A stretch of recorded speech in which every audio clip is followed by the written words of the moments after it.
อความนอบน้อมจงมีแด่พระรัตนตรัยเจ้าสามประการพระรัตนตรัยองค์ที่หนึ่งคือพระพุทธเจ้าพระรัตนตรัยองค์ที่สอง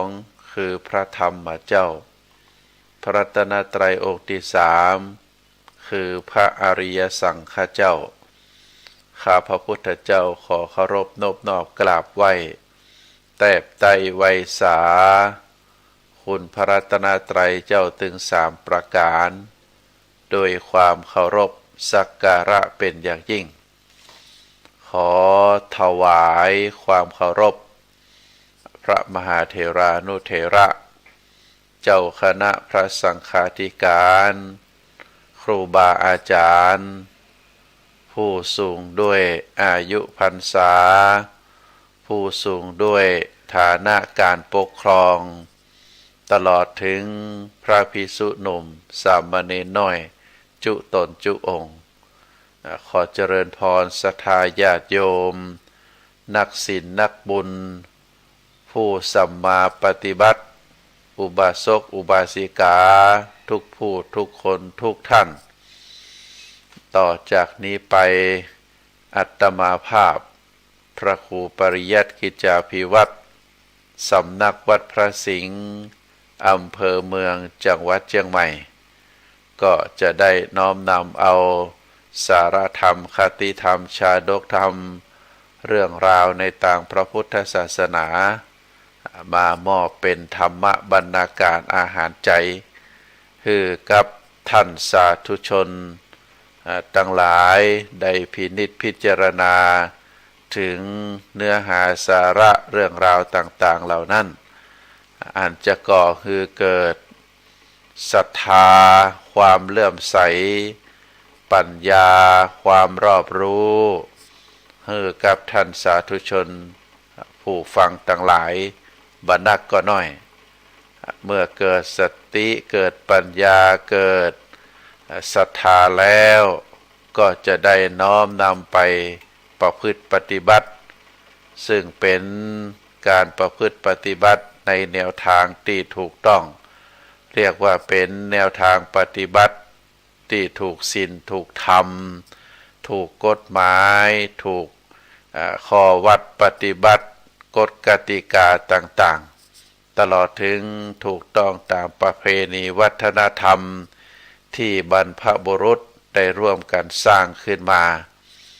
เมื่อเฮาได้ประพฤติปฏิบัติที่ถูกต้องแล้วบ่ว่าจะเป็นการถูกต้องทางกายถูกต้องทางวาจาถูกต้องทางใจเฮาก็จะก่อให้เกิดเป็นความสุขเป็นความสุขตึงทางกายความสุขตึงทางใจซึ่งหมู่เฮาเจ้าข้าจุปู่จุคนนั้นต่างก็มีความมุ่งมา่ปรารถนาว่าในชีวิตที่เหลืออยู่ของเฮาท่านทั้งหลายอยากจะให้เป็นชีวิตที่มีความสุขเป็นชีวิตที่ได้ตั้งไว้บนถนนแห่งความดีบนถนนแห่งศีลแห่งธรรมบนถนนแห่งพระอริยเจ้าที่ได้อบรมได้สั่งสอนหมู่เฮาท่านทั้งหลายซึ่งเฮาท่านทั้งหลายนั้นเมื่อได้รู้ได้เข้าใจแล้วก็จะเป็นความสุขที่ยั่งยืนเป็นความสุขที่น่าประทับใจเป็นความสุขอันเกิดจากภายในจิตภายในใจของเฮาเพราะเฮาได้ประพฤติปฏิบัติในสิ่งที่ถูกต้องได้ได้จาถ้อยคำที่เป็นความจริงถ้อยคำที่ก่อให้เกิดประโยชนะแล้วก็ได้มีดวงจิตดวงใจอันเต็มไปด้วยคุณธรรมอันเต็มไปด้วยคุณธรรมที่พระพุทธองค์ได้สอนไว้เป็นจิตใจที่มีเมตตาธรรมเป็นจิตใจที่มีความขยันขันแข็งเป็นจิตใจที่บัดตั้งไว้ในความประมาทะในความประมาทพลั้งเผลอเพราะเป็นจิตใจที่ได้รับการอบรมมาอย่างดี เมื่อจิตใจดวงนั้นได้ผ่านการอบรมมาอย่างดีแล้วย่อมนำความสุขมาให้ ตามพุทธศาสนาสุภาษิตที่พระพุทธองค์ได้กล่าวได้สอนไว้ ก่อนอื่นนั้นก็ขออนุโมทนาในกุศลเจตนาของทางคลื่นสถานีวิทยุคลื่นพระพุทธศาสนาแห่งนี้ที่ได้อำนวยความสะดวกให้ครูบาอาจารย์นักจัดรายการสามารถที่จะให้นำเสียงเรียงนามคำสอนในต่างพระพุทธศาสนาโดยเฉพาะพระธรรมคำสอนขององค์สมเด็จพระสัมมาสัมพุทธเจ้าที่ได้อัญเชิญมาสอนมามาแสดงได้ผ่านคลื่นสถานีวิทยุคลื่นสีขาวแห่งนี้ได้ออกไปสู่ศรัทธาประชาชนนักศีลนักบุญ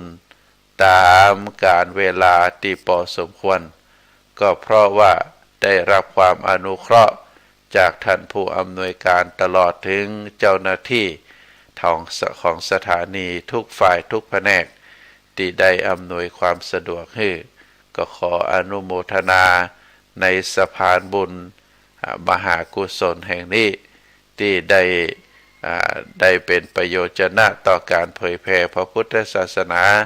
เป็นประโยชนะต่อท่านสาธุชนผู้ที่อยู่ห่างไกลอยู่ตามบ้านตามจองบางทีก็บ่สามารถที่จะเดินทางไปทำบุญที่วัด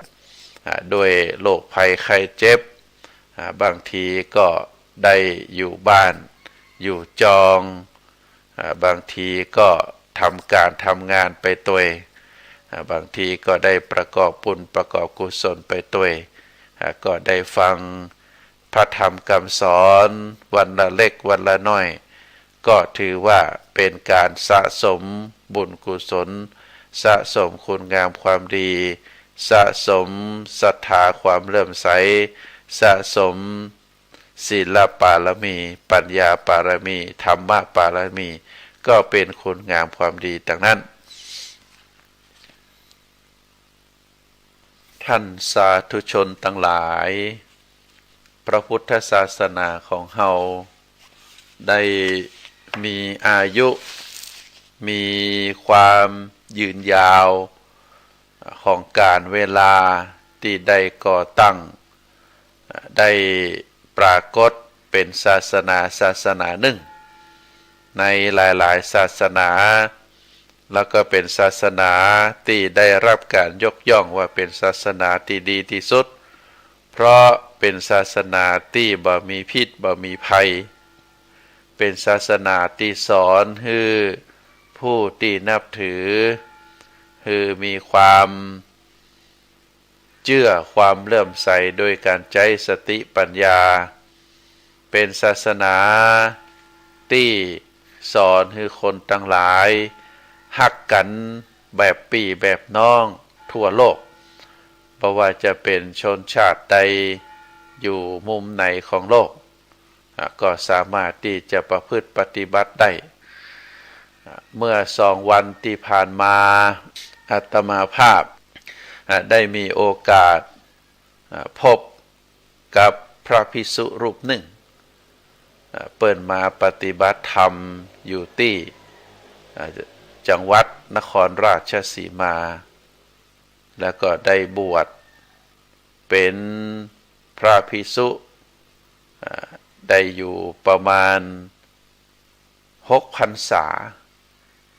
อายุก็น่าจะประมาณ26-27เป็นละอ่อนนุ่มแต่เป็นคนประเทศอิตาลีแล้วก็ได้มาที่วัดพระสิงห์ก็ปรากฏว่ามีโยมแม่เดินทางมาจากประเทศอิตาลีมาหาพระลูกชายแล้วก็ได้ปากันจากโคราชได้เดินทางมาที่จังหวัดเชียงใหม่มาไว้ที่วัดพระสิงห์พอดีเปิ้นมาเข้าห้องน้ำมาพักมาผ่อนอยู่ที่ใกล้ที่ทำงานของอาตมาก็เลยได้มีการสนทนาธรรมก็ถามว่าอยู่ที่ไหนเป็นคนที่ไหน จะได้จิตถึงบวชแล้วเป็นจะได้ซึ่งพระภิกษุรูปนั้นเปิ้นอูไทยได้เปิ้นก็กล่าวว่าตัวเปิ้นแท้ๆเนี่ยเป็นคนประเทศอิตาลีแล้วก็ที่ประเทศอิตาลีนั้นมีวัดพระพุทธศาสนาอยู่โดยที่เจ้าอาวาสที่ไปเป็นเจ้าอาวาสอยู่ในประเทศอิตาลีนั้นเป็นเจ้าอาวาสนั้นเป็นพระที่บวชในสำนักของหลวงปู่ชาสุภัทโทที่อำเภอวารินชำราบจังหวัดอุบลราชธานีแล้วก็ไปเผยแผ่พระพุทธศาสนาในประเทศอิตาลีแล้วก็ได้มีพระภิกษุที่บวชนั้นก็มีเป็นพระภิกษุจากประเทศเดนมาร์ก1 รูปแล้วนอกนั้นก็จะเป็นพระภิกษุที่เป็นชาวอิตาลีมีอยู่เป็นจำนวน10 กว่ารูปที่จำพรรษาอยู่ในวัดที่ประเทศอิตาลีพระอาจารย์รูปนี้ก็ได้เข้ามาบวชเป็นเวลา6 ปีแล้วก็ได้มาปฏิบัติธรรมที่วัดป่าอยู่แถวจังหวัดนครราชสีมาก็ได้สนทนาธรรมท่านก็ประทับใจในกิริยาวัดก็เป็นแบบพระไทยเฮาได้แบบยิ้มแย้มแจ่มใสแล้วก็ได้ศึกษา6 ปีนี้ได้ศึกษาภาษาไทยจนได้แล้วก็ปีนี้ได้สอบนักธรรมจันตรีตัวก็ถือว่าเป็นคนรุ่นใหม่ที่มีความเลื่อมใสศรัทธาได้ยอมเสียสละความสุขจากครอบครัวแล้วก็ได้ออกบวชในพระพุทธศาสนาพยายามที่จะศึกษาหาแก่นสารที่แท้จริงตามหลักการที่พระพุทธองค์ได้สอนไว้เป็นพระภิกษุที่มีความประพฤติดีปฏิบัติชอบตามพระธรรมวินัยซึ่งก็ได้เข้ามาบวชโดยจิตใจที่เลื่อมใสศรัทธาต่อพระธรรมต่อพระวินัยและสิ่งสำคัญที่สุดก็คือโยมแม่นั้นก็เป็นชาวอิตาลีได้เดินทางมาหาพระลูกชายซึ่งโยมแม่นั้นก็บ่เคยออกจากประเทศบ่เคยเดินทางไกลคนเดียวแล้วก็ภาษาอังกฤษก็บ่ได้มาโดยความฮักในพระลูกชายก็ได้เดินทางมาที่เมืองไทยพระลูกชายก็เลยได้ปามาแสวงบุญโดยการมากราบพระตามวัดต่างๆวัดเจดีย์หลวงวัดพระสิงห์ได้มากราบได้มาไหว้ก็โดยความเลื่อมใสศรัทธาโยมแม่ภาษาอังกฤษมาได้แต่ก็ยกมือไหว้ก็เพราะว่าลูกบ่าวลูกชายได้นำเข้ามาใกล้ชิดพระพุทธศาสนาเพราะฉะนั้นท่านสาธุชนทั้งหลายก็ตามที่กล่าวแล้วว่า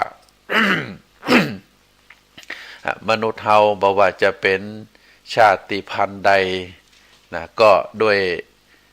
สติปัญญาด้วยความเป็นมนุษย์ก็มักจะเสาะแสวงหาที่พึ่งทางใจโดยเหตุโดยผลโดยหลักการโดยเฉพาะคนรุ่นใหม่ก็จะพยายามเสาะแสวงหาว่าที่พึ่งที่แท้จริง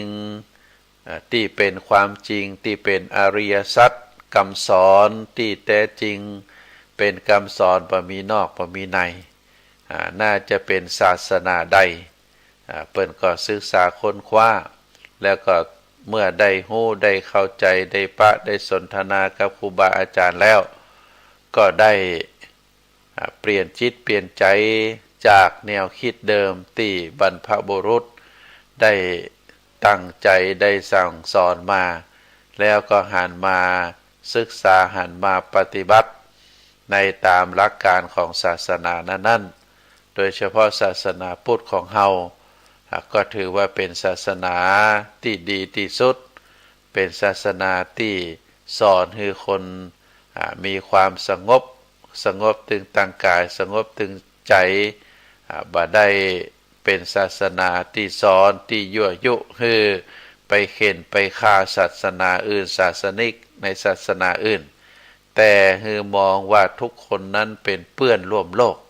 คือมองว่าทุกคนนั้นเป็นพี่เป็นน้องคือมองว่าทุกคนนั้นเป็นผู้ที่สามารถที่จะช่วยเหลือเกื้อกูลกันได้บ่ว่าจะเป็นต่างใดต่างหนึ่งโดยใช้หลักการทางศาสนาเป็นหลักการเชื่อมโยงเมื่อเฮาเป็นคนที่มีข้อวัดปฏิบัติเหมือนเดียวกันมีความสำนึกเหมือนเดียวกันถึงแม้ว่าจะเป็นคนละชาติคนละภาษาแต่ก็มีจิตมีใจเคารพนับถือเหมือนเดียวกันอาตมาภาพมีโอกาสไปประเทศเวียดนามไปเวียดนามกลางนะไปเวียดนามกลางก็ไปหันเจ้าพุทธบ่ว่าจะเป็นมหายานเป็นหีนยานต่างก็เลื่อมใสความเป็นพระเฮาไปเปิดก็ยกมือไหว้แต่เปิดก็อูบ่ได้เฮาก็อูภาษาเปิ้นบ่ได้เปิดก็ยกมือไหว้ยิ้มฮือก็อันนี้คือด้วยความเป็นเจ้าพุทธเหมือนเดียวกันเดินทางไปประเทศเกาหลีก็เหมือนเดียวกันเฮาก็บอกฮู้เพราะว่าประเทศเกาหลีนั้นหลังสงครามเกาหลีมาปรากฏว่าศาสนาที่ไปบุกเบิกไปพัฒนาไปเผยแผ่ก็คือจะเป็นศาสนาคริสต์เป็นส่วนนักคนรุ่นใหม่เปิดก่อนนับถือศาสนาคริสต์กันแต่ว่าโดยพื้นฐานรากฐานดั้งเดิมคนเกาหลีนั่นเปิดนับถือศาสนาพุทธก็ไปวัดซึ่งวัดนั้นก็เป็นวัดน้อยๆอยู่กลางตึกอยู่กลางตึกกลางชุมชนเขาก็ไปกราบไปไหว้เพราะว่ามีพระพุทธรูปอยู่คนเกาหลีส่วนมากก็จะเป็นผู้สูงอายุเป็นส่วนนักเปิดก็มากราบมาไหว้เสร็จเรียบร้อยแล้วพอเปิ้นหานเฮาเป็นพระเป็นตุเจ้าเฮาก็ไปกราบไปไหว้พระด้วยสำเนียงของแบบเฮาว่าอะระหังสัมมานะโมตัสสะอิติปิโสเปิ้นก็ฟังแล้วเปิ้นก็ยิ้มแล้วก็กราบพระเฮาด้วยอันนี้ก็เพราะว่าเป็นศาสนาเดียวกันเฮาเรียกว่าเป็นศาสนาเดียวกันทั่วโลกเป็นพี่เป็นน้องบ่ว่าจะเป็นประเทศเกาหลีประเทศญี่ปุ่นประเทศจีนก็เหมือนเดียวกันศรัทธาญาติโยมตลอดถึงประเทศเวียดนามประเทศเขมรประเทศลาวนี่เฮาบ่อูกันละเพราะว่าอูภาษาเดียวกันอูฮู้จักกันนะก็ไปทุกครั้งก็เปิ้นก็จะมีความเคารพเลื่อมใสในความเป็นพระประเทศพม่าก็เหมือนเดียวกันในศรัทธาญาติโยมล่าสุดนี้ไปที่ประเทศพม่าก็ได้ไปกราบโดยเฉพาะในเมืองเก่าเมืองแก่นะหลายๆเมืองที่ไปบ่ว่าจะเป็นเมืองหงสาบ่ว่าจะเป็นเมืองภูกามบ่ว่าจะเป็นเมืองอมรปุระก็ได้ไปกราบไปไหว้ก็หันแล้วก็มีความดีใจเพราะว่าเฮาเป็นคนที่นับถือศาสนาเดียวกันอย่างเป็นต้นเพราะฉะนั้น ท่านสาธุชนทั้งหลายพระพุทธองค์ในฐานะที่เป็นเจ้าของศาสนาเป็นผู้ประกาศพระพุทธศาสนาพระพุทธองค์นั้นมีความมุ่งมา่ปรารถนามีความมุ่งมั่นเราเรียกว่าเป็นภาพปณิธาน ของพระพุทธองค์ที่จะคือบริษัทถึงภิกษุภิกษุณีอุบาสกอุบาสิกาที่จะช่วยกันได้สืบทอดอายุพระพุทธศาสนาโดยเฉพาะปณิธานความตั้งความปรารถนาการตั้งความปรารถนาความมุ่งมั่นที่จะคือพุทธบริษัทสี่อันได้แก่ภิกษุภิกษุณีอุบาสกอุบาสิกาตลอดถึงสามเณรสามเณรีได้มีการประพฤติปฏิบัติ4ประการก็คือ1คือพุทธบริษัทมีความรู้ความเข้าใจในพระธรรมคำสอนของพระองค์2คือพุทธบริษัทได้ประพฤติปฏิบัติในพระธรรมคำสอนนั้นได้ผลตามสมควรแก่ตนประการที่3คือพุทธบริษัทช่วยการเผยแผ่ธรรมได้อธิบายธรรมสอนธรรมให้แก่คนอื่นได้เข้าใจได้ช่วยกันประการที่4ก็คือพุทธบริษัทได้ช่วยกันแก้ไขได้ช่วยกันปกป้องภัยที่เกิดขึ้นกับพระพุทธศาสนาคือหมดสิ้นไปถึง4อย่าง4ประการนี้เป็นพุทธปณิธานการตั้งความปรารถนาความมุ่งมั่นของพระพุทธองค์ที่มีต่อพุทธบริษัททั้งสี่ก็คือพระพุทธบริษัทนั้นได้มีความรู้ความเข้าใจในพระสัทธรรมพุทธบริษัทนั้นได้ปฏิบัติธรรมได้ผลตามสมควรแก่ตนพุทธบริษัทช่วยกันเผยแผ่ธรรมอธิบายสอนธรรมแก่คนอื่นที่บ่ฮู้ได้เข้าใจและก็ประการที่4ก็คือพุทธบริษัทได้ช่วยกันแก้ไขปกป้องภัยที่เกิดขึ้นกับพระพุทธศาสนาให้หมดสิ้นไปอันนี้เป็นพุทธปณิธานที่พระพุทธองค์ได้มีความตั้งใจมีความมุ่งมั่นไว้ก่อนที่พระพุทธองค์จะเสด็จดับขันธปรินิพพานเพราะฉะนั้นหลักการถึง4ประการนี้พุทธปณิธานนั้นเฮาท่านทั้งหลายโดยเฉพาะพระสงฆ์องค์ข้าเจ้าครูบาอาจารย์รุ่นแล้วรุ่นเล่าก็บ่ได้ละบ่ได้ทิ้งบ่ได้เพิกเฉยได้ช่วยการจัดการให้มีการศึกษามีการอบรมมีการให้ความรู้มีการสอบก็ถือว่าเป็นพุทธปณิธานข้อที่1ก็มีการสอบนักธรรมสอบธรรมศึกษาเรียนภาษาบาลีตั้งสำนักปฏิบัติธรรมมีการอบรมมีการให้ความรู้ตามหลักการโดยการใช้ความรู้ในพระไตรปิฎกได้อัญเชิญมาจากพระไตรปิฎกได้มากล่าวได้มาอูกันนอกจากนั้นแล้วก็ได้มีสำนักปฏิบัติธรรมโดยเฉพาะเมื่อเฮาท่านทั้งหลายได้ศึกษาเรียนรู้แล้วโดยเฉพาะความรู้ในทางด้านธรรมะก็เอาธรรมะนั้นมาประพฤติปฏิบัติตามความสามารถของตัวเก่าก็โดยการได้อาศัยความรู้เป็นพื้นฐานในทางด้านจิตใจได้ศึกษาก่อนเมื่อศึกษาแล้วก็ได้น้อมนำมาประพฤติปฏิบัติอยู่ในบ้านเฮาก็ปฏิบัติได้อยู่ที่ไหนก็ปฏิบัติได้ปฏิบัติธรรมคำสอนขององค์สมเด็จพระสัมมาสัมพุทธเจ้าอย่างน้อยก็รักษาศีล5อย่างน้อยก็มีเมตตาอย่างน้อยก็ได้บำเพ็ญบุญคือตานรักษาศีลเจริญจิตภาวนาอันนี้ก็ถือว่าเป็นพระธรรมคำสอนที่เราได้ประพฤติปฏิบัติดังนั้นนอกจากนั้นแล้วก็ช่วยกันเผยแผ่ช่วยกันศรัทธาญาติโยมเปิ้นบ่เป็นเปิ้นก็เป็นเจ้าภาพในการที่ช่วยกันพิมพ์หนังสือธรรมะอย่างนี้เป็นต้นช่วยกันพิมพ์หนังสือธรรมะก็เพื่อที่จะเป็นสะพานบุญเอาไปแจกให้คนได้อ่านได้ศึกษาได้เรียนรู้ก็ถือว่าเป็น การช่วยการเผยแผ่ธรรมะแล้วก็ประการสุดท้ายก็ได้ช่วยกันปกป้องได้ช่วยกันแก้ไขภัยที่เกิดจากภายในภัยที่เกิดจากภายนอกโดยเฉพาะรัฐบาลเจ้าหน้าที่ได้กำกับดูแลคณะสงฆ์ทางฝ่ายปกครองก็ได้ช่วยกันกำกับดูแลคือพระพุทธศาสนาข้อวัดปฏิบัติประเพณีวัฒนธรรม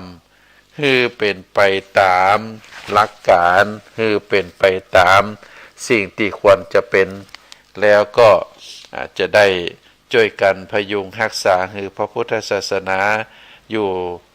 รอดตลอดไปเป็นไปตามพุทธปณิธานของสมเด็จพระบิดาของเจ้าพุทธของเฮาก็คือองค์สมเด็จพระสัมมาสัมพุทธเจ้าท่านสาธุชนทั้งหลายเฮาจะหันว่า พระพุทธวจนะหรือพระธรรมคำสอนที่พระพุทธองค์สอนข้อวัดปฏิบัติต่างๆนั้นเป็นข้อวัดปฏิบัติที่บ่ต้องได้ลงทุนลงแรงอย่างนักตึงมดตึงมวลก็บ่ได้ใจทรัพย์สมบัติในการลงทุนเหมือนกับเฮาค้าขายแต่ว่าได้ใจจิตได้ใจได้ใจศรัทธาความเลื่อมใสเป็นหลักในการที่จะประพฤติปฏิบัติพระพุทธองค์ได้สอนหลักการในการประพฤติปฏิบัติอย่างน้อยก็4ข้อเป็นเรื่องง่ายๆโดยที่พระพุทธองค์บอกว่าคือเจ้าพุทธแต่ละผู้แต่ละท่านนั้นเป็นผู้มีจิตเลื่อมใสถึงพระรัตนตรัยอันได้แก่พระพุทธพระธรรมพระสงฆ์เป็นสรณะเป็นที่พึ่งอันนี้เป็นข้อแรกก็จะต้องมีจิตเลื่อมใสศรัทธาต่อพระรัตนตรัยก็คือพระพุทธพระธรรมพระสงฆ์ก่อนโดยดีได้น้อมเอาพระรัตนตรัยนั้นมาเป็นสรณะเป็นที่พึ่งของชีวิตอันนี้เป็นข้อที่1ข้อที่2เจ้าพุทธเฮาเมื่อได้เลื่อมใสศรัทธาต่อพระรัตนตรัยแล้วเป็นผู้มีจิตเลื่อมใสที่จะตั้งจิตตั้งใจรักษาศีล5ข้อที่2ก็คือมีจิตมีใจที่เลื่อมใสตั้งจิตตั้งใจโดยความแน่วแน่ที่จะรักษาศีล5ข้อให้ครบข้อที่3ก็คือเป็นการเจริญหรือแผ่เมตตาจิตคือไมตรีจิตคิดจะให้คนอื่นเป็นความสุขแม้จะเป็นระยะสั้นๆทุกวันทุกขณะจิตนั้นโดยแนวทางปฏิบัติที่พระพุทธองค์ได้สอนก็คือทุกคนนั้น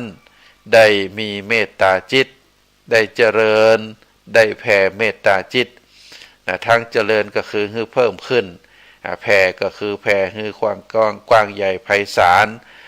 คือมีไมตรีจิตคิดจะให้คนอื่นเป็นสุขแม้จะเป็นระยะสั้นๆเพียงแค่เหมือนกับคนอินเดียโบราณก็คือการรีดนมโคจากตังบนลงตังลุ่มเป็นระยะสั้นๆในการเจริญจิตภาวนาโดยเฉพาะการเจริญเมตตาจิตในสมัยโบราณเปิ้นสอนว่าถึงแม้ว่าการแผ่เมตตาใจเวลาบ่เมินเปิ้นก็บอกว่าชั่วจ้างกระดิกหูงูแลบลิ้นจ้างกระดิกหูงูแลบลิ้นในแต่ละวันเฮาสามารถเจริญจิตภาวนาแผ่เมตตาไปให้กับคนอื่นก็จะเป็นเรื่องที่3ที่พระพุทธองค์ได้สอนไว้ได้ตรัสไว้ในการประพฤติปฏิบัติในฐานะที่เป็นเจ้าพุทธ ข้อที่4ก็คือได้เจริญอนิจจสัญญาคำว่าอนิจจสัญญาก็คือได้พอได้พิ พิจารณาทุกสิ่งทุกอย่างเป็นเรื่องบาจีรังยั่งยืนบ่าเอาจิตบ่าเอาใจไปผูกไปมัดไว้ปล่อยจิตปล่อยใจปล่อยวางจากทุกเรื่องทุกสิ่งทุกอย่างที่เข้ามาเกี่ยวข้องเฮาฮือมองพอแบบเป็นอนิจจสัญญาก็คือกำหนดหมายถึงความบาเตียงแท้แน่นอนความบายั่งยืนของสิ่งที่มีปัจจัยปรุงแต่งต่างหลายแม้ชั่วระยะเวลาสั้นๆเปิ้นบอกว่าแค่งอนิ้วเหยียดนิ้วนะในแต่ละวันก็ต้องเจริญอนิจจสัญญาคือปรากฏอยู่ในจิตในใจอันนี้เป็นคำสอนเฮาก็จะหันว่าคำสอนของพระพุทธองค์ที่ได้สอนให้เจ้าพุทธทุกท่านทุกผู้ทุกคนตึงเป็นพระภิกษุเป็นสามเณรเป็นอุบาสกอุบาสิกาผู้ที่ถือว่าเป็นเจ้าพุทธบ่ว่าจะเป็นโดยทะเบียนบ้านบ่ว่าจะเป็นด้วยจิตใจเลื่อมใสศรัทธาพยายามที่จะปฏิบัติข้อวัดง่ายๆที่พระพุทธองค์ได้สอนไว้โดยที่บ่ต้องได้ลงทุนลงแรงมี4ข้อ1เป็นผู้มีจิตเลื่อมใสศรัทธาต่อพระรัตนตรัยคือพระพุทธพระธรรมพระสงฆ์เป็นสรณะเป็นที่พึ่งเป็นที่เคารพเป็นที่เลื่อมใสศรัทธาของเจ้าตัวเฮาแล้วก็มีจิตเลื่อมใสโดยการตั้งจิตตั้งใจไว้บนศีล5ข้อโดยการตั้งจิตตั้งใจสมาทานในศีล5ข้อก็พยายามที่จะรักษาให้ได้1บ่เข้าไปเบียดเบียนบ่เข้าไปฆ่าบ่เข้าไปรังแกสัตว์ทั้งหลายบ่ว่าจะเป็นสัตว์เล็กสัตว์น้อยสัตว์อยู่ในดินสัตว์อยู่บินบนอากาศสัตว์อยู่ในน้ำทุกผู้ทุกคนต่างก็มีจิตมีใจมีความกลัวภัยเหมือนเดียวกันเราก็อยู่ด้วยกันเพราะว่าจะเป็นนกเป็นหนูก็คือมีจิตเมตตามีจิตศรัทธาได้ตั้งจิตไว้อยู่ในศีลถึง5ข้อทรัพย์สมบัติของคนอื่นที่บ่ใจทรัพย์สมบัติของเฮาก็บ่เข้าไปยิบบ่เข้าไปกรรมบ่เข้าไปโลภบ่เข้าไปอยากได้ของคนอื่นเฮายินดีในเฉพาะทรัพย์สินเงินทองที่เฮาหามาได้สุจริตการวางเนื้อวางตัวฮืดพอทุกคนเป็นพี่เป็นน้องเป็นพ่อเป็นแม่ปอใจก็พอแม่ยิงคือเหมือนกับแม่ยิงพอปอใจก็คือเหมือนกับป่อบ่เข้าไปเป็นจูบ่เข้าไปเป็นกิ๊กบ่เข้าไปยุ่งเกี่ยวกับคนอื่นเฮามีคู่ผัวตัวเมียที่ถูกต้องตามประเพณีวัฒนธรรมยินดีในผัวในเมียของตัวเก่าพอคนอื่นเหมือนป่อเหมือนแม่พอแม่ยิงคนอื่นภรรยาคนอื่นก็เหมือนแม่ก็ถือว่าเป็นสิ่งที่ตั้งอยู่ในศีลอยู่ในธรรมแล้วก็การรักษาสัจจะกำอูกำจา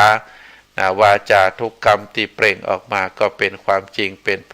กรรมที่อ่อนน้อมเป็นกรรมที่ไพเราะอ่อนหวานได้อูได้จาโดยข้อเท็จจริงบ่าได้ใส่ไข่ใส่ความบ่ายุแย่คือคนแตกแยกกันก็จะเป็นการรักษาในส่วนของศีลข้อที่4ข้อที่5ก็คือบ่เข้าไปใกล้ในสิ่งที่มันเป็นอบายมุขเป็นนักเลงสุราเป็นนักเลงการพนันเพราะว่า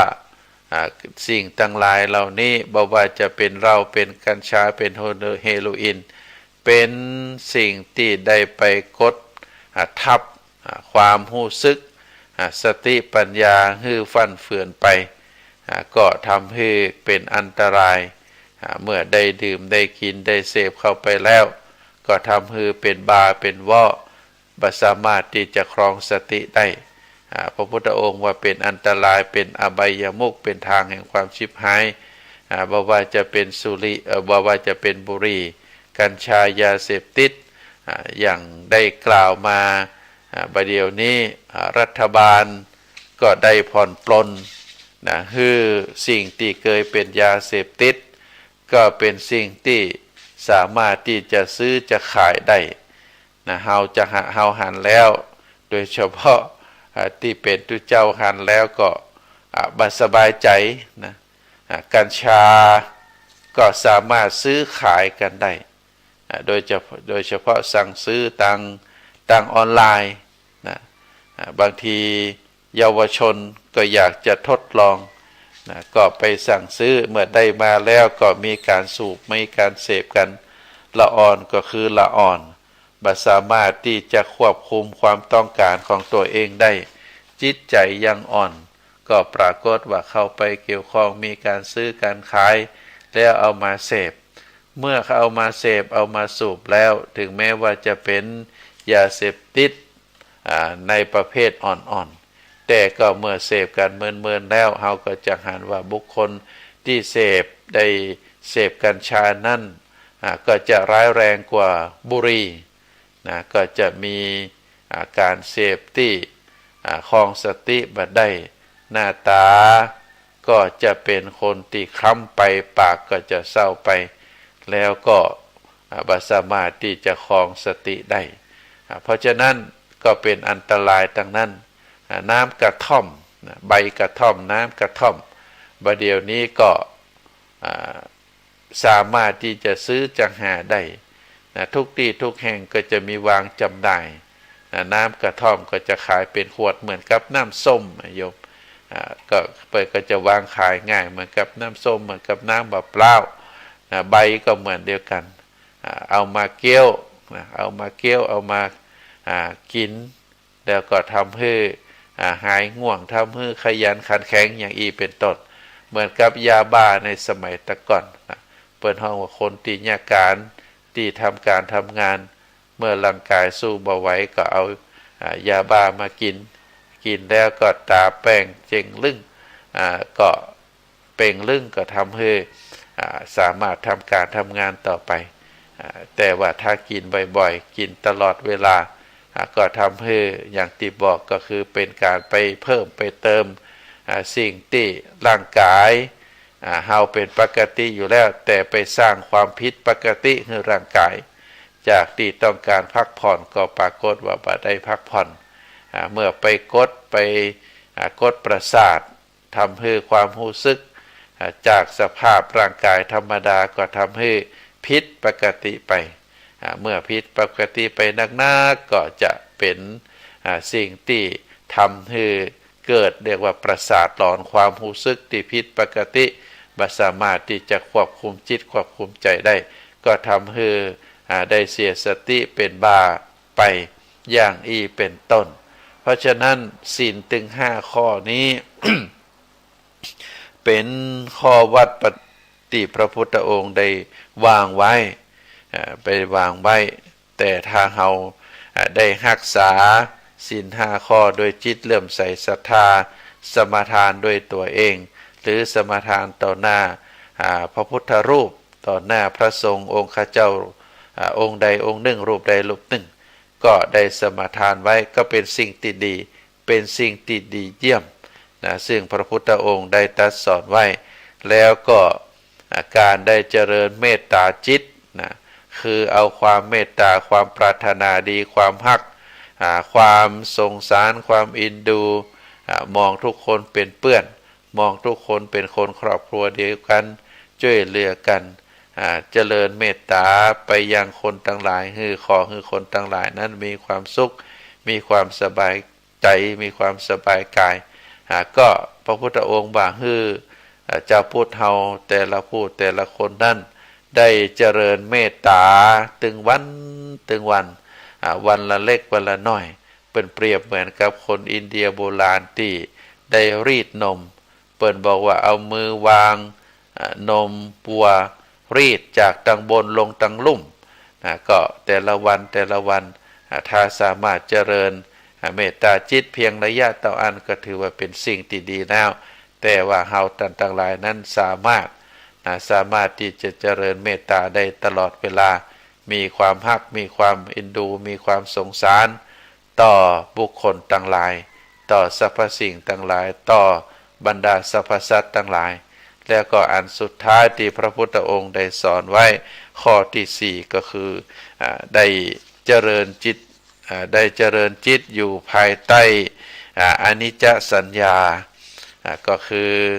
การปล่อยจิตปล่อยใจทำจิตทำใจฮู้เข้าใจว่าบรรดาสรรพสิ่งต่างหลายทุกสิ่งทุกอย่างในโลกนี้ก็จะตกอยู่ในกฎอนิจจสัญญาก็คือเป็นสิ่งที่บ่เที่ยงแท้แน่นอนเป็นสิ่งที่บ่เที่ยงแท้แน่นอนบ่ยั่งยืนของทุกสิ่งทุกอย่าง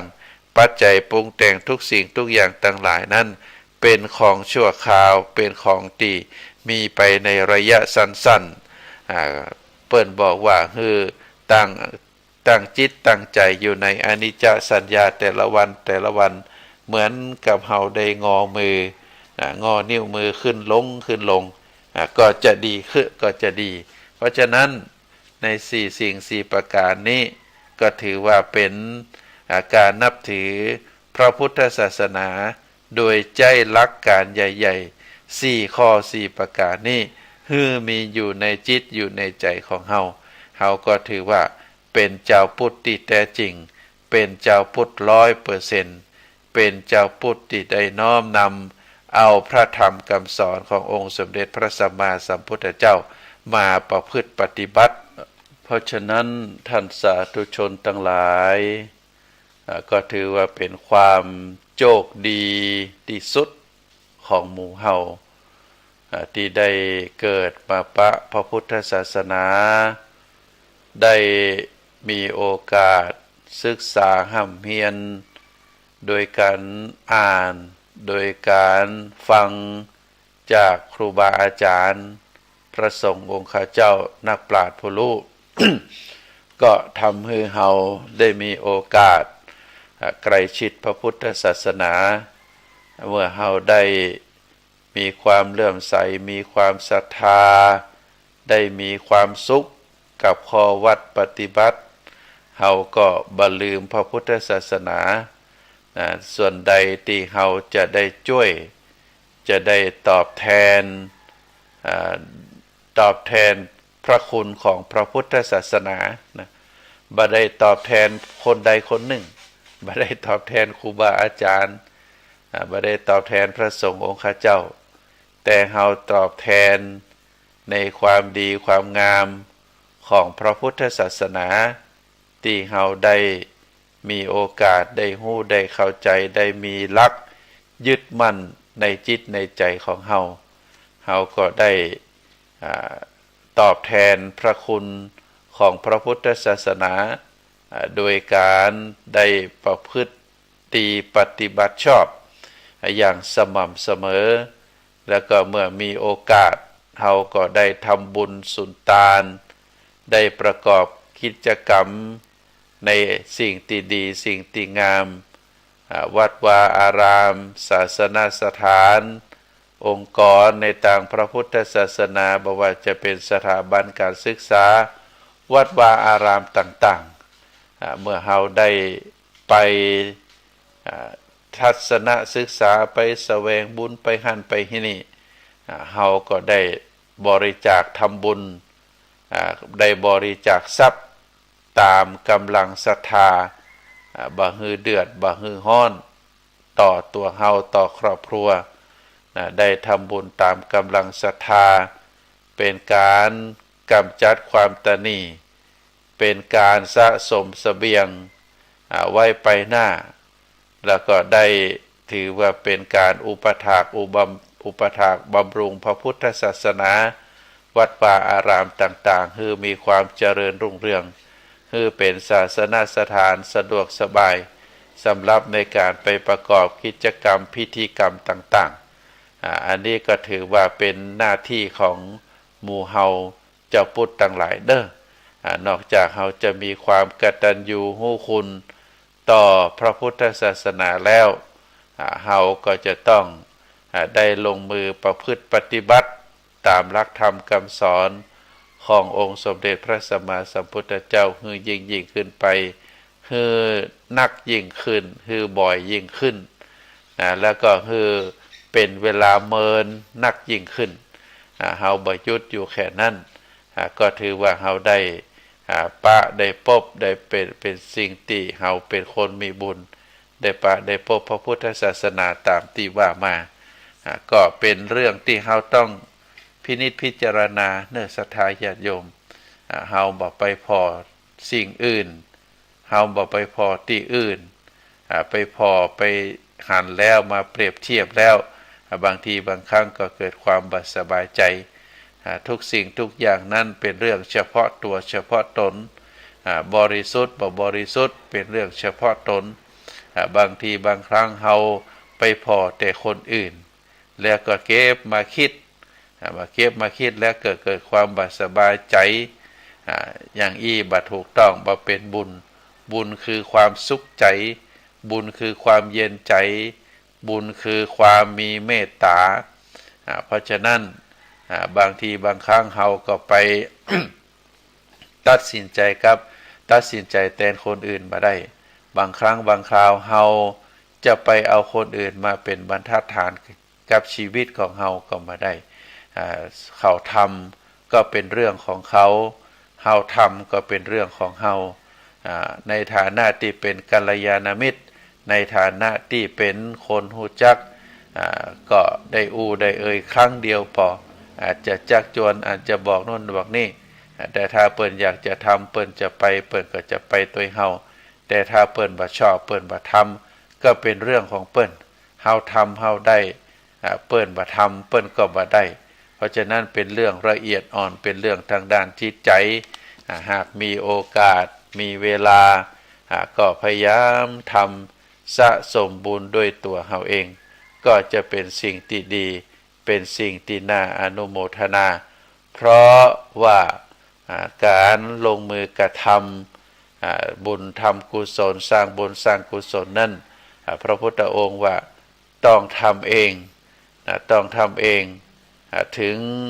จะเป็นสิ่งที่ดีที่สุดเอาไปฝากคนอื่นทำก็บ่ได้ไปฝากคนอื่นทำให้ก็บ่ได้เหมือนกับ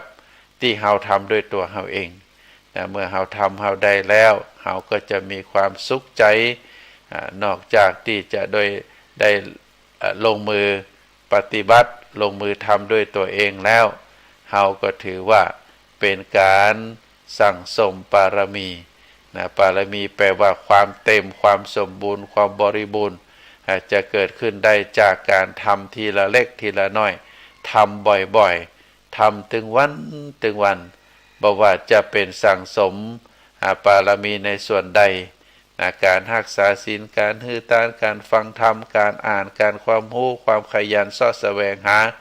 ความรู้เรื่องราวต่างๆก็เป็นการสร้างสมปารมีทั้งนั้นทำให้ตึงวันทำบ่อยๆวันละเล็กวันละน้อยทำจนเกิดให้ความเป็นเรียกว่าเกิดเป็นนิสัยถาวรอยู่ในจิตในใจของเฮามันก็เป็นเรื่องที่ง่ายเป็นเรื่องที่บ่ยากเฮาบ่ต้องไปคิดอะไรอย่างนัก การที่จะเป็นเจ้าพุทธตามที่ว่ามาก็คือเป็นเรื่องง่ายๆเป็นเรื่องที่เฮาสามารถทำได้ก็เจริญจิตเจริญใจของเฮาคือมีความเลื่อมใสศรัทธาในพระรัตนตรัย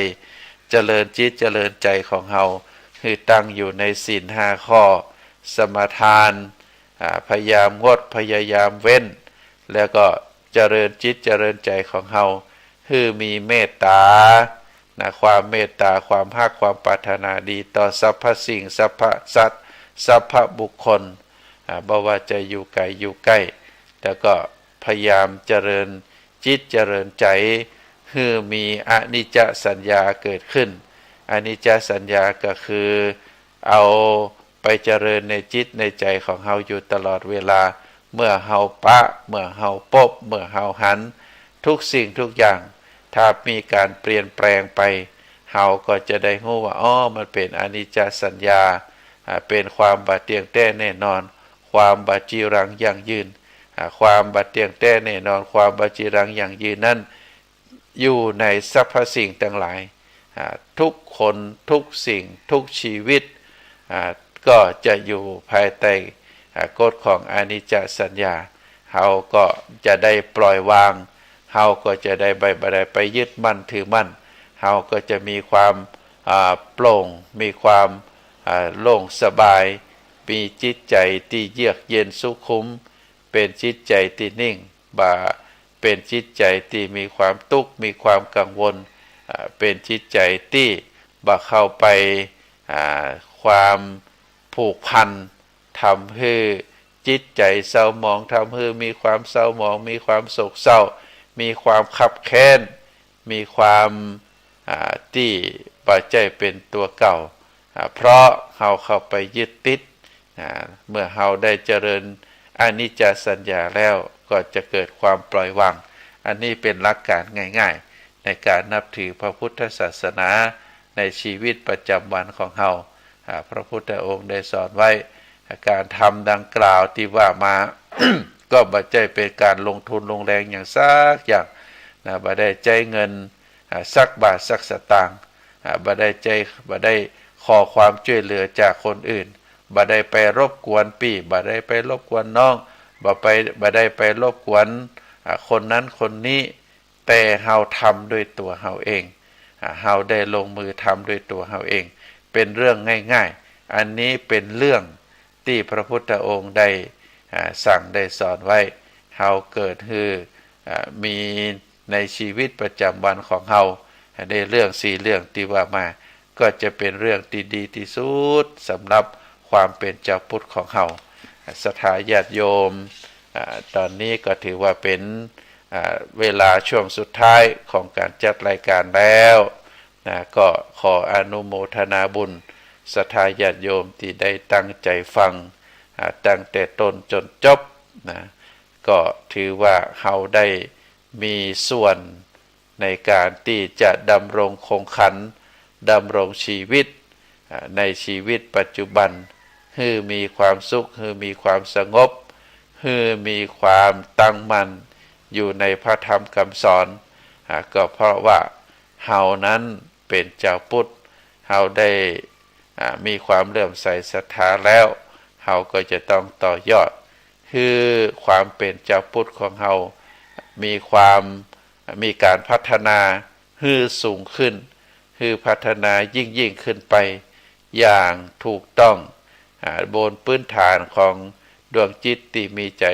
เลื่อมใสศรัทธาเคารพต่อพระรัตนตรัยเป็นดวงจิตดวงใจที่อยู่ภายใต้การดำรงคงชีพอยู่ภายใต้การรักษาศีล5เป็นการดำรงคงชีพดำรงจิตดำรงใจอยู่ภายใต้เมตตาธรรมแล้วก็เจริญจิตเจริญใจเจริญชีวิตเจริญความรู้สึกอยู่ภายใต้อนิจจสัญญาความบาเตียงแต้แน่นอนความบ่ยึดมั่นถือมั่นการปล่อยวางก็จะเป็นเจ้าพุทธที่เป็น 100% เนื้อศรัทธาญาติโยมทำเรื่องง่ายๆทำได้ขอฝากพระธรรมคำสอนถึงโมถึงมวลคือทุกท่านได้พินิจพิจารณาหากว่าข้อความใดกรรมอูใดประทับใจเป็นกรรมอูที่บ่ถูกต้องอาตมาก็ขออภัยเพราะเป็นผู้ที่มีความรู้น้อยอยู่นะมีความรู้น้อยอยู่แต่ก็มีความตั้งใจที่จะอัญเชิญพระธรรมเหล่านั้นมามอบเป็นธรรมบรรณาการให้กับท่านสาธุชนส่วนข้อความกำอูกำจาอันใดที่มันถูกที่มันต้องที่มันบ่ผิดเพี้ยนก็ขอเชิญศรัทธาญาติโยมได้น้อมนำไปประพฤติปฏิบัติเนอะก็จะก่อให้เกิดความสุขก็เกิดความสบายใจแล้วก็ช่วยกันเป็นผู้รักษาพระพุทธศาสนา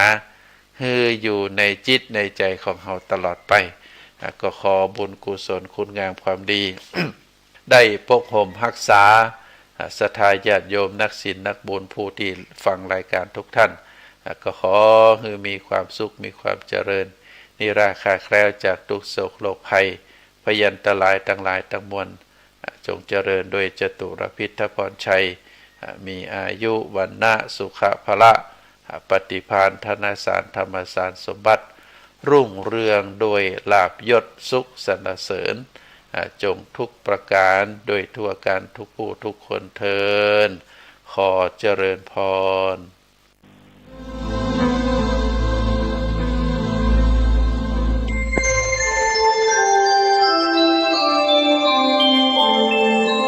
ขณะนี้ท่านกำลังฟังสถานีวิทยุ